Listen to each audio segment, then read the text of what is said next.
With the last talk of our session by Dr. Daniel Mishori, who will talk on the ethics, I think, of what public policy should be. So, Daniel, please, stage is yours. Thank you very much, Paul and Alon, and well, there's a person missing here. Thank you very much, Shmulik Chen, who will come soon. I've changed the title of my presentation due to things that happened last week, so I focused now on EHS, and I'll explain why later. Yes. Last week on Wired magazine said, to these people, electronic devices are the enemy. Subtitle, electronic magnetic hypersensitivity isn't accepted as a medical diagnosis, but some claim they suffer from it anyway. So that's two important questions, the medical diagnosis to date and that some suffer. And this is how some people use their laptop.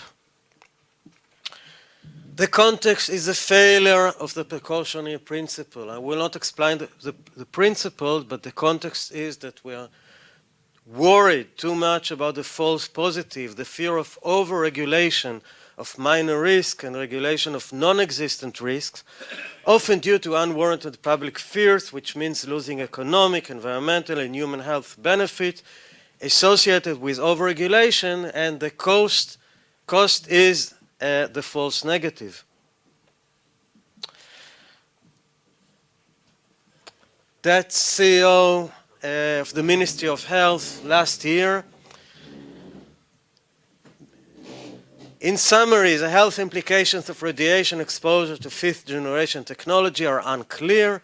On the other hand, technological development cannot be stopped for its many advantages. Accordingly, we recommend that the Ministry of the Environment monitor exposure levels, including examining the various cellular description of different radiation sources, in different sizes, at different stages, over time, like taking into account exposure levels in hotspots, etc., and the supplier data and antenna direction, in line with the precautionary principle, which means that the precautionary principle is only monitoring.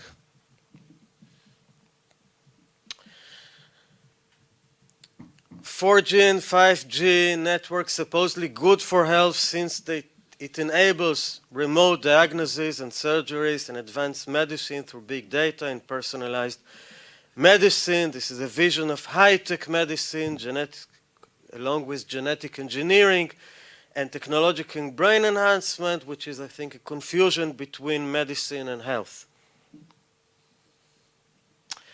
MDs, which are the health experts, are relatively uninformed of EMFs and EHS, themselves working in EMFs intensive environments and often considered typical electromagnetic hypersensitivity complaints as non-specific or psychiatric symptoms.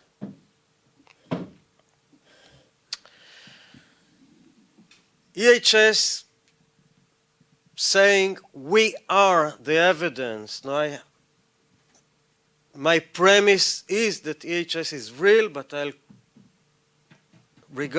will discuss this premise later.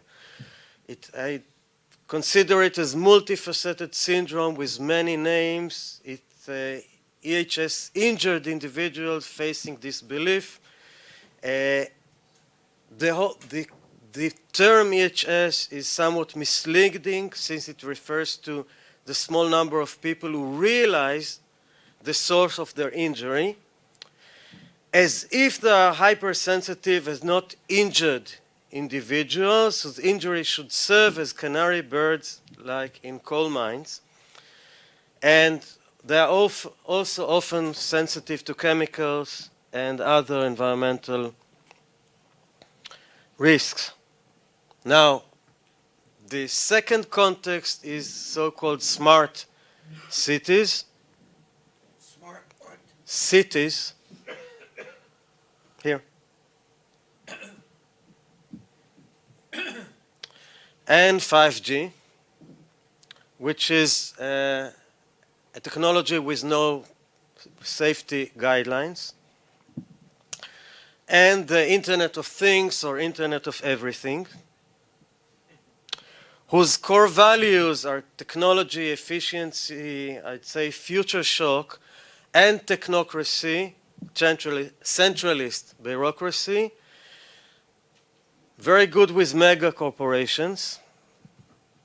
And it has its side effects, which is mass surveillance, loss of privacy and anonymity, and provides infrastructure for an authoritarian state and, of course, EHS, which represent a kind of biopower, according to Foucault, which means that the state enforces in its public space and the education system, or wouldn't prevent, by means of alternative technologies such as optic cables, exposure to electromagnetic fields. Now a methodological remark about the differences between smart and wisdom. We have smart shoes, high tech, which is probably inferior to barefoot.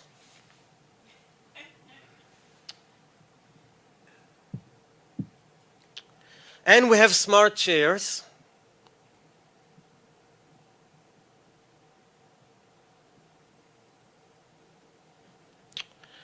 which is probably inferior to that posture in yoga. We even have smart toilets, which is inferior to this position, which is the way we were born. You can do it on one leg. This is supposedly based on ergonomics, which is a science of adjusting humans to machines in order to rest their backs. Now, my point here that there are some unconceived adverse consequences of technology, which sometimes goes unnoticed. Now, I've mentioned unharmful technologies like shoes, chairs, and chair-like toilets. I discussed these things in length in my book, Firmness, about body consciousness and the environment. I will not make any more comments here, but my argument in this book is that our backs are supposed to be able to deliver wave-like movements, which is a basic of Tai Chi or Kung Fu. So my point is that some technologies do not improve human condition or have side effects that warrant attention, and that every technology and or social theory includes notion of human nature and the relation between humans and nature. And there is a questionable presumption that natural levels of electromagnetic fields are not necessary for human health. I think this is a questionable presumption. Environmentalist Barry Commoner argued long ago in one of his laws of ecology that nature knows best, and I'll come back to that later. So are EMFs good for humans? This is a manifestation in the of the Anthropocene in the electromagnetic fields. Now, machines' health is usually unaffected by EMFs, but biological creatures are. So we are talking in the context of a post-human world in which public space is better designed for machines than for humans or for biological creatures. And this conforms with a vision of a transhumanist world in which future humans integrated with machines, cyborg, which presumably try to enhance humans by enhancing their brains.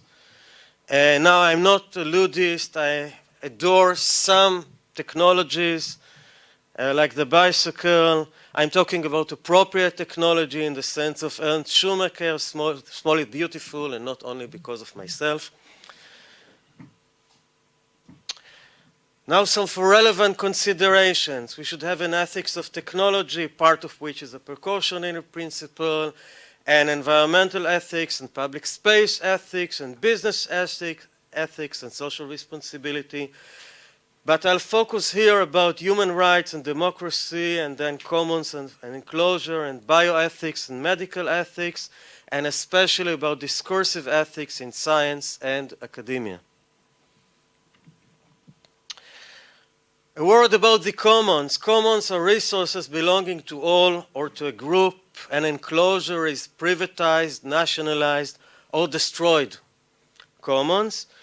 And by that I mean also public space, the air, and natural EMF.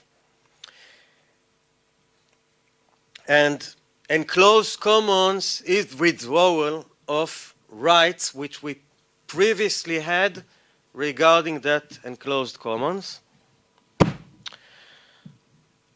Regarding public space ethics, should we alter natural EMF? Who should decide? This is the point in administrative justice. Which values counts? And of course, question of distributive justice, which I will not discuss here. Procedural justice is the main thing, and I'll come back to that later. And of course, according to which values. The environmental ethics point is that we have several perspectives. We have the anthropocentric, biocentric, and ecocentric perspective, because insects and trees and other biological creatures are also affected by EMFs. And we fail to consider that yet. I want to focus on human rights, which first of all is the right to live, which is derived from the idea of the essential autonomy and dignity of persons. And we are talking about derivative rights, for example, the right to health, and therefore environmental rights to environmental minimum, which is freedom to live and work in a healthy environment. And EHS is below that minimum.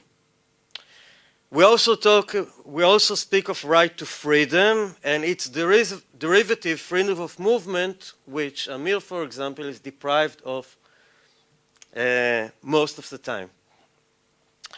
And we are also talking about privacy and anonymity, of which I spoke before.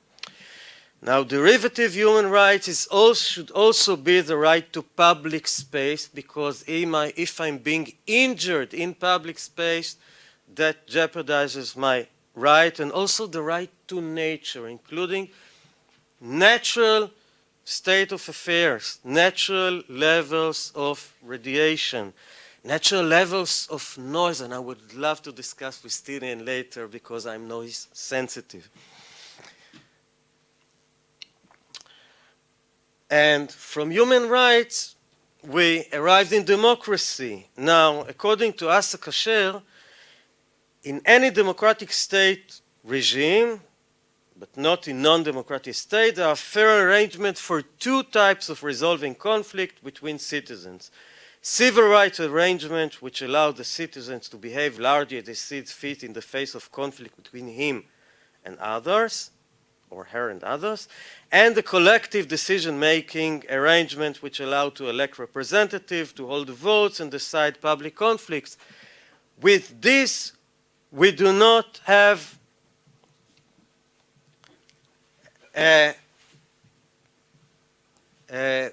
two other conflicts, and that's conflict with, regarding environmental human rights and conflicts between citizens and technocrats and policy making, which are professionals or people with authority.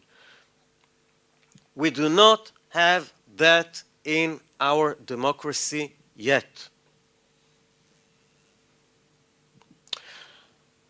Bioethics should have helped us to confront these issues.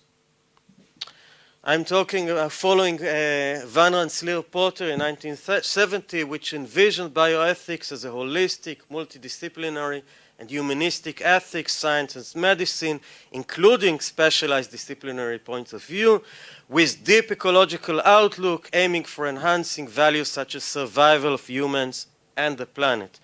But presently, bioethics is interpreted as medical ethics, which is supposed to be based on informed consent and first do no harm, but with EMFs and no safety guidelines, we're talking about mass experiments contrary to the Nuremberg Code, which means that present conditions could not have been experimented on and getting Helsinki committees permits.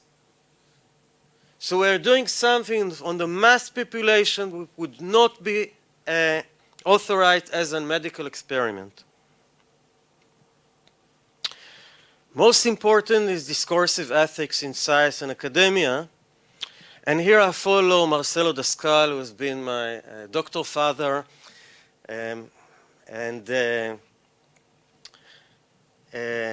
he did an excellent work on the discourse of science, and he distinguished between discussion, dispute, and controversy, which is essential for our discourse here. In discussion, we look for truth, but the discussion takes place when we have shared premises about reality. For example, within disciplines. Controversy also aims at truth, but it tends to spread because we realize we have no shared premises, or we do not agree on the methodology, the expert, the standard, the concept, etc. Dispute is not about truth. It's about winning against our adversary in the eyes of a third party. For example, during a court argument. Suppressed controversies is suppressed science. It becomes scientism, which is the same religious dogmas, which are presented as science, but if we do not take the real, if we do not debate the issues, it's just about believing that the expert is right or wrong. Now, EHS is a controversy involving serious human rights and health considerations, which is presently suppressed. Conclusion and further comments. EMFs and EHS pose serious challenges to human rights and democracy. We need to reconsider EMFs and EHS from the perspective of ethics, especially bioethics, business, environmental, and public space ethics. We face the failure of environmentalism for the simple reason that there are no real safety guidelines. EHS faces the same disbelief and outright deception that other pollutants received in the past, and the same thing for LED street lighting, following your example. In Israel, only 2 small environmental NGOs discuss EMFs and 5G, which is EHS Israel, represented here by Maya in the middle, and the water keepers, which have this subgroup EMF keepers. Others, major environmental groups, do not discuss EMFs. The debate whether EHS is real is failure to rethink established paradigms in medicine and science. It is failure to acknowledge personal accounts of informed people.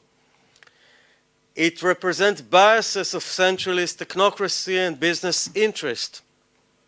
It is a failure to incorporate into science long-established data, for example, regarding radar and microwaves.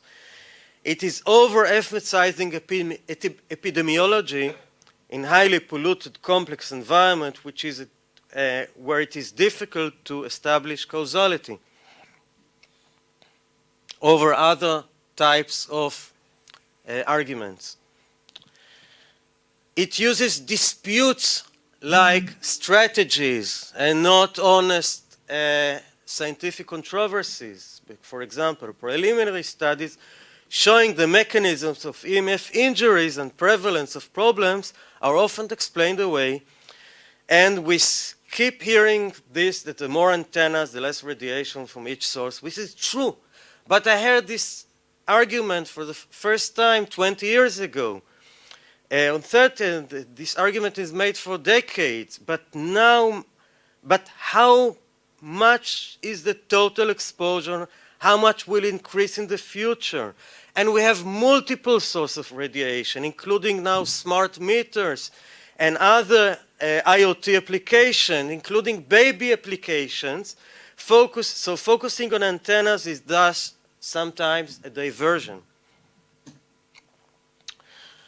We face also silencing the debate and ridiculing the opponent. This is an event which should have taken place today, but was cancelled due to reasons which we haven't received yet. But Paul was supposed to be speaking, and Yael was supposed to be speaking at that event, and Amir and Maya and myself, 5 out of 7 speakers. And this event was cancelled and, well, I guess postponed only. We face also failure of disciplinary science. Disciplinary science presumed that reality could be divided into disciplines and sub-disciplines without losing the bigger picture. In each discipline, we have experts who received almost total power to maintain truth in their respective domain, and thus excluding other experts and non-expert. This is one of the reasons that it is very difficult to argue within the scientific communities about EHS. And belief in this system of disciplinary science and academia is scientism, is a belief of scientists, semi-religious worldview, because we have no scientific evidence that bifurcating science and making expertise in sub-disciplines is the best way to consider our present problems in different areas. But it works very well with centralist technocracy. It violates the Martonian norms and values of the academic community, such as communalism and universalism and disinterestedness, and especially of organized skepticism. The solution that the scientific community should engage in cross-disciplinary controversies, starting, let's say, with EHS and EMFs. I would rather have questions that can be answered and answers that can be questioned. That is Richard Feynman. But there are questions that are not asked. For example, most of you heard of sola docet facit venenum, which is Paracelsus, 16th century science, which claims that all substances are poison. There is none which is not a poison. The right dose differentiates a poison from a remedy, which is a failure to know that some substances or exposures are harmful, and therefore exposure should be limited to the absolute minimum, for example, in the case of dioxins, heavy metals, and EMFs. And also failing to know the difference between acute exposure and accumulative exposure, which is the essence of environmental science. But this maxim is still, present medicine is still based on this maxim, and not on this refinement by environmental science. We have similar cases with other controversies I've investigated, and I'll mention only one, which is also considered The opponents are considered not scientific. I'm talking about water fluoridation, which the substance itself is neurotoxin, is toxic to the mitochondria, and it produces dental and skeletal fluorosis, which is a disease based on that toxin, and the alleged mechanism that it is, why it is good for human health is that it is toxic to bacteria and that it replaces the original hydroxyapatite, the original substance of our teeth, with a supposedly better fluorapatite, as if nature doesn't know best and medicine and science does, and therefore we need controversies in science. We should acknowledge environmental sickness, each as being only one of its manifestations, along with other health risks such as sensitivity to chemicals, noise, etc. And we should acknowledge that it's mostly about synergies and not about a single source of a disease. We should have ethical knowledge or epistemology, and I'm talking about a concept that's finished. Talking about a concept which is untranslatable to English, but you all know that the tree of knowledge of good and evil, this is da'at, cannot be translated, knowledge, ethical knowledge, and there is also a criteria for da'at, which is to choose life. Thank you very much. Thank you, Daniel, for a very illuminating talk. Are there any questions? First, thank you, Daniel, for the many important questions you raised in this talk. Yeah, I you deeply understand appreciate it. This is the note for a much bigger lecture. Yes. As a society, how do you think we should navigate the delicate balance between paternalism on the one side and maybe the right or freedom for self-inflicted damage by voluntary exposure? And also if you can think about the adult part of society and also about infants and children. And I ask that specifically because in EHS Israel, we get more inquiries recently from parents about young children. So I think we should specifically think as a society also about that category. I'm more concerned with involuntary exposure than with voluntary exposure, because involuntary exposure, this is direct violation of human rights. And so if we reduce that and we take our own risk separately, that's a different thing. Now, regarding children, I would be very happy if your suggestion would have been accepted and the Ministry of Environmental Protection would have issued some kind of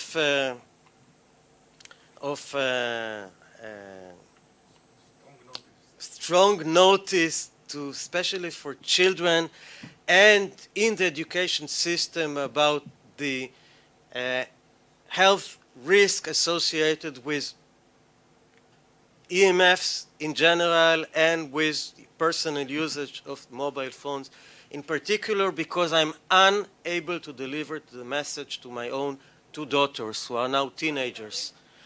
And so if I'm unable to, to say that, but if there would be an ad on television and they would read it and they would get it in schools, it would have been different.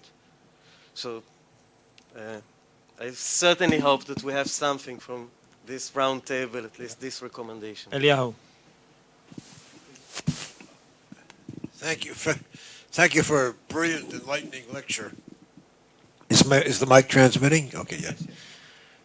Several years ago, I had a discussion with Professor Asa Kasher of this university, the great ethicist, in which I suggested that all new social experiments should be subjected to a Code of Helsinki kind of process for determining whether there'd be health risks and social risks to the public community.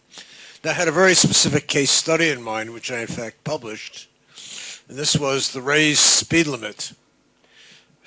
Raised speed limits, as you know, kill. And I suggested that the failure to subject the governmental decision to raise the speed limit to a Code of Helsinki kind of process was an example of an unethical exercise in human experimentation imposed on a population, many of whom were involuntary subjects. The story stands. In the meantime, the body count rises. As you know... Pardon? You finished? As you know, a good question I could answer, and an excellent question. I have a slide. Where is it? This is a slide I didn't read from Tnuda from December 10th, just recently. And she said that the application of the precautionary principle enables to reduce risk by reasonable means before the risk certainty has been determined. And the process of assimilating 5G technology might, much like decision-making process in other areas of a democratic society, a wide range of factors, including social, economic, health, technological, and other factors, must be taken into account. For the sake of illustration, and without comparison, if we look at the field of transport only in the health context, there is no doubt that given the risks involved, air pollution or road accident, the use of this technology should be discontinued. However, there is no risk avoidance policy in this regard, for example, by avoiding the use of transport vehicles, but a policy is being taken to reduce risk through regulatory oversight, education, and more. Now, I disagree with Tnuda on 5G in 5G, and in this example in particular, because I think we should have taken serious steps in order to reduce injuries from transport, including air pollution and traffic accidents, that we could have done it. And the fact that these steps are not being taken, for example, the fact that we still didn't take off the road all the diesel powered vehicles is proof that not enough precautionary measures are taking place. Especially when the diesel companies lied. Yes. Okay. I just want to thank Shmulik, who wasn't here before, because he inspired me to become an environmentalist and an activist 25 years ago. So I'm very happy he's here today. And with that comment, we will close the session. I would like very much to thank all the speakers. They have been very intriguing and very interesting talks.